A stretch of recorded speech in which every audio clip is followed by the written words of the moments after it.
Good day and welcome to your Tuesday edition of Sport Rep. I am your host, Jesse Jackson Kauraitha, unpacking the latest news in the world of sport. And now for your latest on the hit list.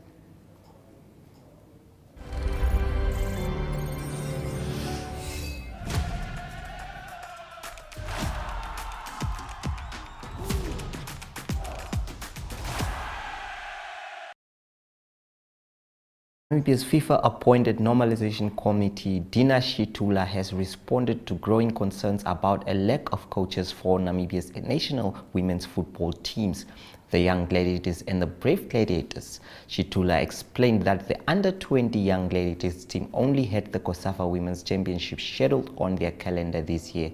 However, organizers postponed their participation in the competition to a more suitable date next year.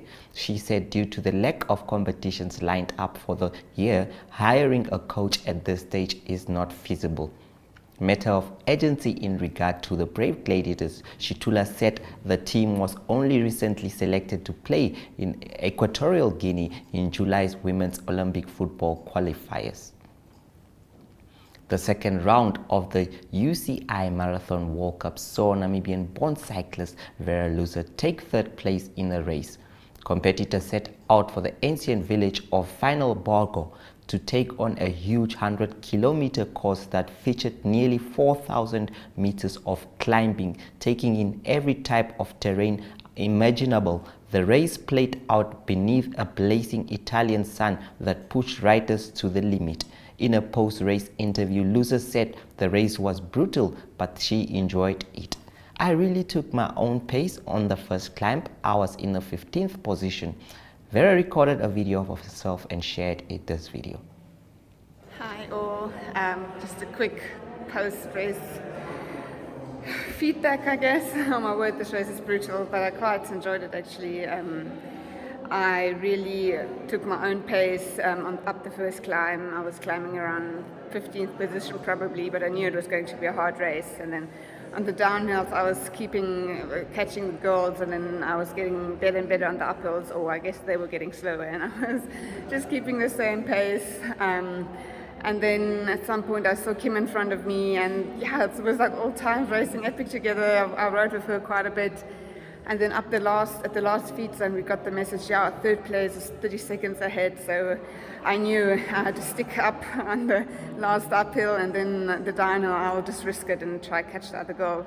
So I stuck to Kim's back wheel up the climb, and then I just gave everything down the hill, quite sketchy, but it was worth the risk. So I caught the third girl just about a kilometer before the finish, and I knew I had good chances in the sprint, so I just took the sprint, and I came third at the flippin' World Cup, but my first one ever on such a brutal course with so much climbing that I always thought doesn't suit me. But I guess I have to change my mindset and become a climber now. So yeah, that's a little thing from me. At anti-doping now, and then we have prize giving later. Cheers, guys.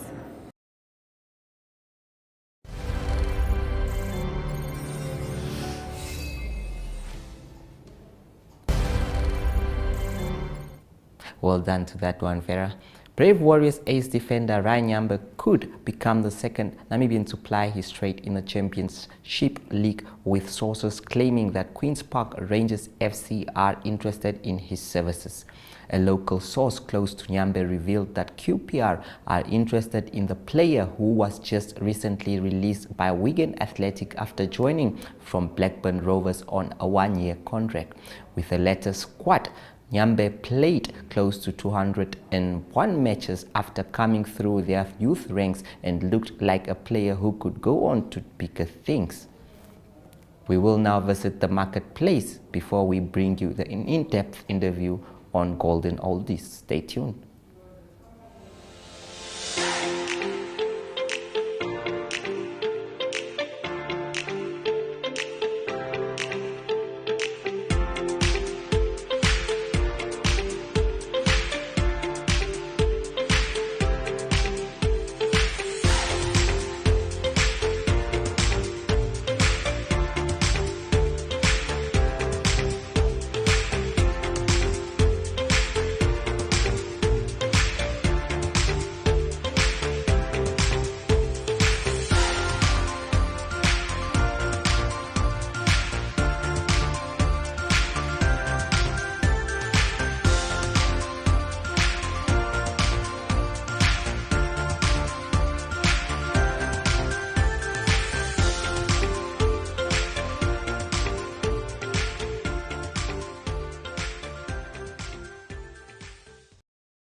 He is known for his administrative role, but Freddy Mwiya loved sports from an early age.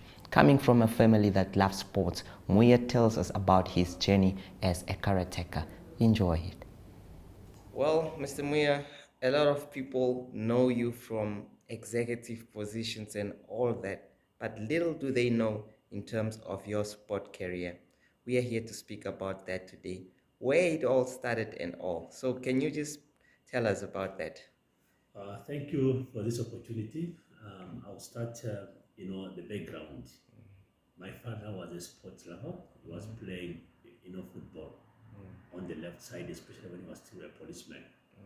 And as he was also retiring, he also did part of boxing. So you need to know. So he was very So he was a passionate. sports person. Yeah, very passionate about sport. He was a very passionate person about sport. Yeah, I may say, okay, my mom, no, she was a man of the kitchen, a woman of the kitchen.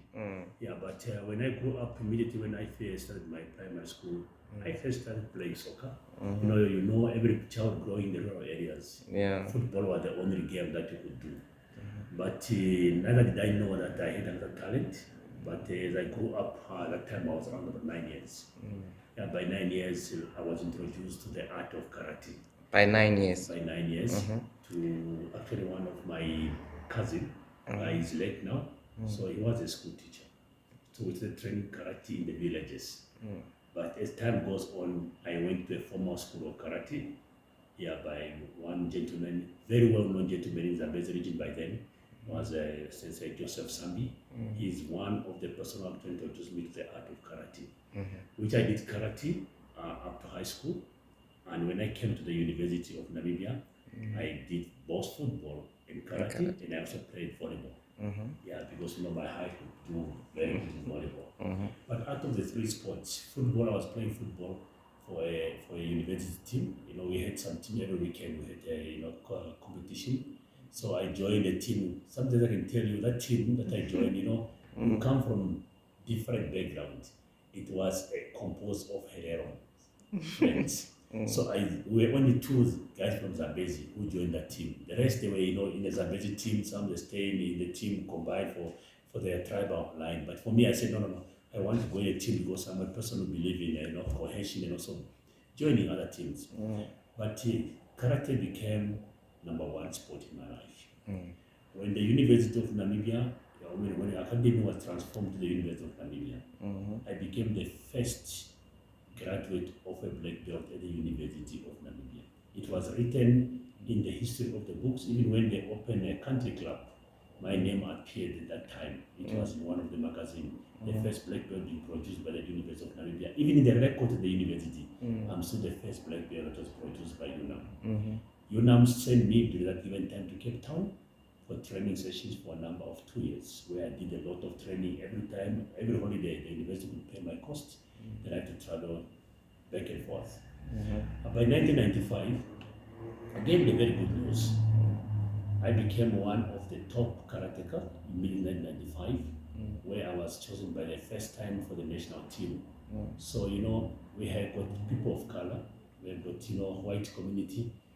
The dark community, I was the first person to be the national team among the dark community after independence. So that's part of the history.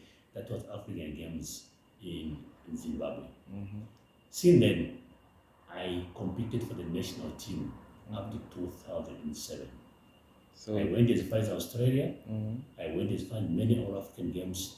1999 African Games, 2003 African Games, 2007, that was the last one. Then I may say, at the same time, I competed in many international games. I was one of the first world champion also in Namibia, which I won in Australia. In South Africa also I won the one championship 2 times. So you can see that this man had been competing. I resigned from acting competition because my daughter became a member of the national team. And my second daughter also, she was getting into the national team very close at a young age. My last born, Freddy, that is now a champion. In 2007, that was his first time to compete in Cape Town at an age of 5 years. Because all my kids started doing karate, Freddy at 3 years, the girls at 4 years. So when Freddy started competing in 2005-7, I said, why should I be on the same floor of karate when my last born is My last competing? one is competing. That's the time that I actually retired from active national or international games. Mm-hmm. But I may be honest, I retired from international games, I was still very active. If you go in my house and you check about the number of medals that I won at African level, at Region 5 level, national level, it's a full wall of medals. All right. I wanted to go back to when you started with karate and all. What prompted your interest in this kind of sport? I mean, kicking and Yeah. all that. Yes. You know, I was a very tiny young boy. This one, I'll be honest. Let me be honest. I know the lady, she's late now. She's no longer there. It was at high school. I know that at primary school, grade 1. You know, we were playing, and you know, when you are playing, sometimes you create some problem in the class because you play some jokes and you create some problem in the classroom. This girl managed to beat me nicely, very well. You know, when I realized, I said, hey, to be beaten by a girl, you know, in front of other girls and other boys, you know, you lose that form of respect. I asked myself, what should I do now? Immediately I said, I'm going to do karate. That's where it started from. But the good part, I did not fight people. Yeah. I just used karate to compete. You know, at that time we thought when you do karate, you are going to fight people, not knowing karate is going to instill discipline in you. You will never be able to fight people. So, but from the first time, I joined karate because of that hiding that I received from the girl. Right. Yes, that was the reason. But later on, neither did I know that it's going to transform me to become a very good person. As I speak currently now, I don't think I find myself involved in any form of confrontation in the street. Yes, I will do it when I'm defending people. Yes, that could happen. All right. In terms of the response, like from your parents, your family members, was it something they advised you to do, or maybe first they were a bit against it? You know, my father being a sports person, and also as I said, he did 2 types of sports. You know, it was very open. I mean, we had a very open relationship with the parents, and they know already they were only telling us your school must be number 1. Obviously, that aspect I need to look about is that the school must be number 1. So I did not encounter quite a lot of problems with my parents. What I can also maybe able to talk when I finished the university, how did my contribution to sport in the country, I think that's the most important part. When I finished the university, the sport of karate was quite a dominated sport. In 1995, I went straight forward to the northern region of the country. In Onaena, it's a constituency, I think so now. In Onaena, I was a teacher at the Hale Secondary School. Asked the people like the dog. I met him this weekend. He even made a joke. He said, Mr. Mwiya, when you came to Onaena, I was a small boy in grade 3 at a primary school. And you introduced karate in the northern region of the country. I said, we're looking at you all along. Would see, you know, it's something that made me so proud to see that a young person, you are so young, the dog, currently now one of the icons in music. He still remember me when I was in grade 3, one of the teachers at that time in his area. So I opened karate, not in Mwiya, first in Onaena, and also I opened one in Shakati. I started developing the art of karate. Shakati and also in Mwiya at the Mwiya College of Education. 3 clubs that I opened. Later, I transferred to Shakati. Then I opened another club in Ombalantu. You would see how my busy schedule was. Yes. Apart from Ombalantu, how we also had a session. Later on, what did I do? I opened in Chumeb while I'm in Mwiya. So I started plowing a lot of people. We went as far Kavango and Zambezi. The whole area, I did a lot of development of the sport of karate that side. And the school started growing bigger and bigger. The former Deputy Minister of Finance, he was my student also, in Mwiya. That time he was working for Agribank. He became one of my students in Mwiya. I remember I got a lot of encouragement while I was in Mwiya. Honorable Minister Pohamba Chifeta, he used to come to my events to see how I do official opening of my events. Honorable Erastus Utoni, he did quite a lot of remarkable to my work while I was in Mwiya. That time he was also a mayor of the town.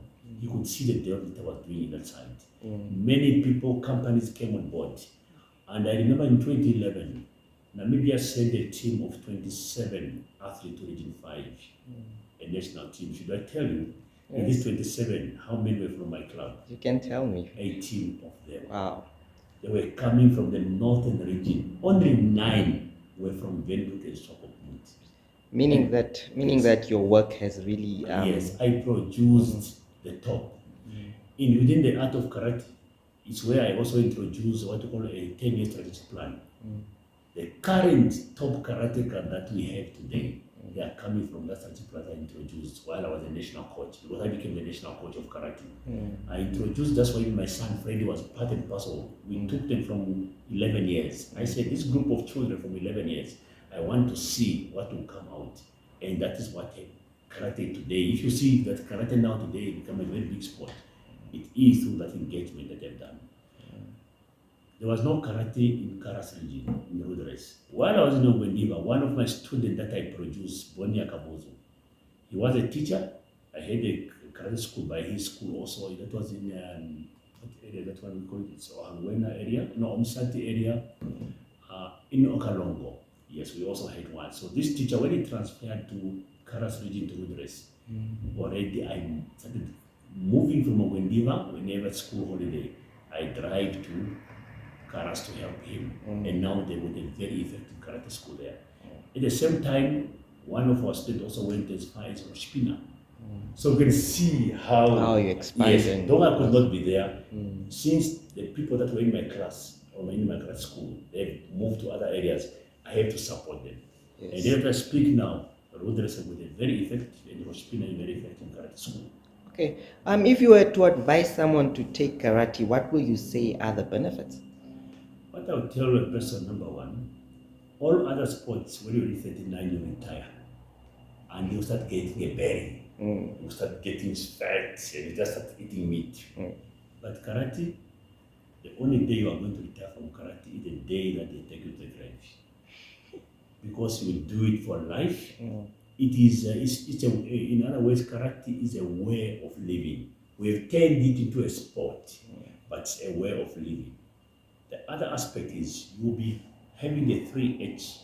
You'll be very humble when you're doing karate. You have a great sense of humility. You are going to have a great sense of humor. And you believe in yourself. You are not going to fight anyone. Why?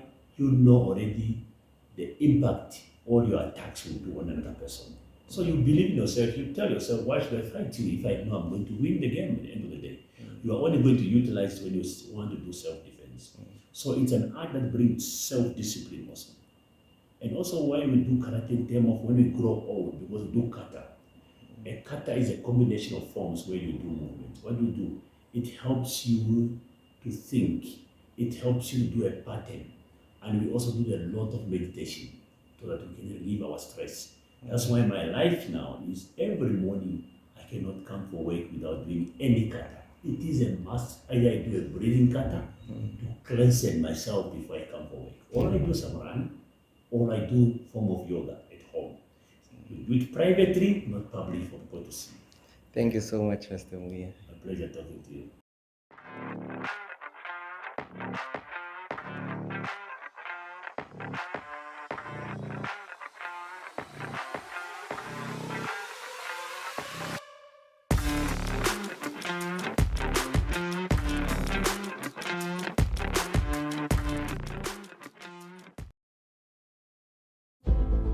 It takes heart and all the soul.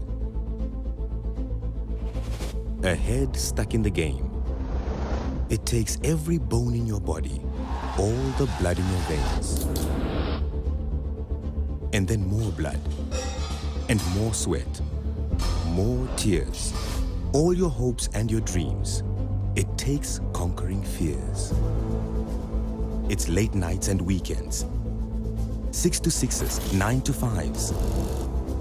It takes sacrifice and suffering every moment of our lives. It takes kick after kick, being kicked when you're down. It takes fighting for hours for inches of ground. It takes every last line out, every last second spent. It takes absolute devotion. It takes 100%.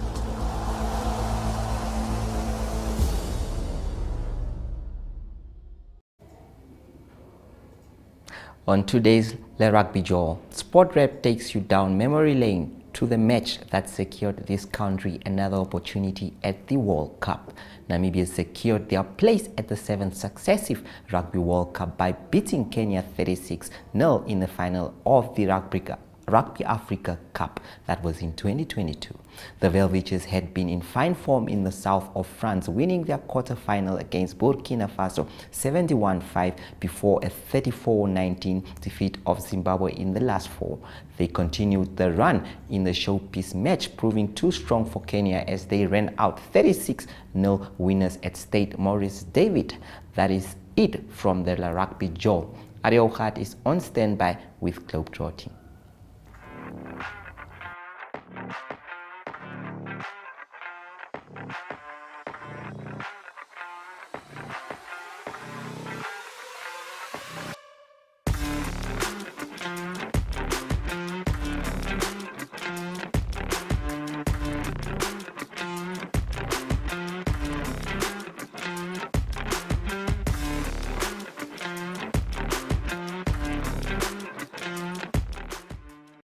This May, choose brand new. Choose drama and deceit. I'm very attracted to you. Oh. Would you be interested in having an affair? Choose fights and fallout. I won, and that was right. I brought the heat. I mean, I'm gonna destroy you. Choose truth and discovery. I miss her every day. I see her every day. Choose fresh shows, series, and original entertainment. This May, choose brand new. Choose DSTV.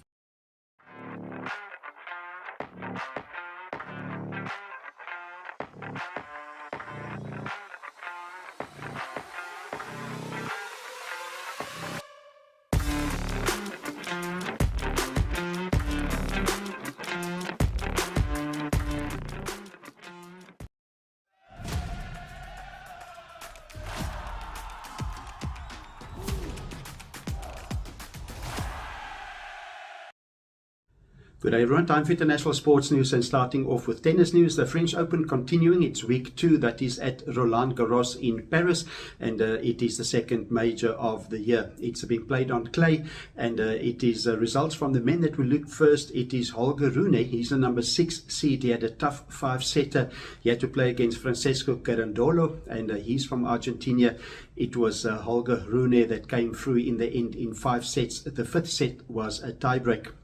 He will now play Casper Ruud. He's number 4 seed. That is in the quarterfinals of the tournament. Casper Ruud beating Nicolas Jarre in 3 sets. Also in the quarterfinals is Stefanos Tsitsipas of Greece. He's number 5 seed. He's got a tough quarterfinal coming up. He needs to play the number 1 seed Carlos Alcaraz of Spain. And the winner of that game will most likely meet Novak Djokovic, the number 3 seed, in the semi-finals.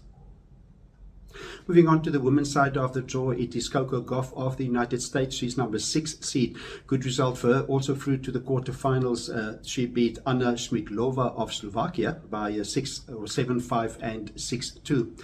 She's now up against the number 1 seed. Also a tough quarterfinal waiting for Coco Gauff. She needs to play against Iga Swiatek of Poland. Then Ons Jabeur of Tunisia. She had a good win against Bernardo Parra of the USA. The score there 6-3 and 6-1, and it is Ons Jabeur, the number 7 seed, that goes through to the quarterfinals, and she will play Beatriz Haddad Maia of Brasilia. She is number 14 seed in the tournament. Continuing international sports news with cricket news, and it is the much anticipated Ashes series between England and Australia that is coming up. The first test will be played on the 16th of June. But there's injury concerns also for Australia leading up to the Ashes, and that is the seam bowler, opening bowler Josh Hazlewood. He's got an Achilles injury, and he's not available for the World Test Series final that will be played between Australia and India. That is from the 7th to the 11th of June. That will be played at the Oval, and the first test in the 5-test Ashes will be played on the 16th of June. That will start at Edgbaston.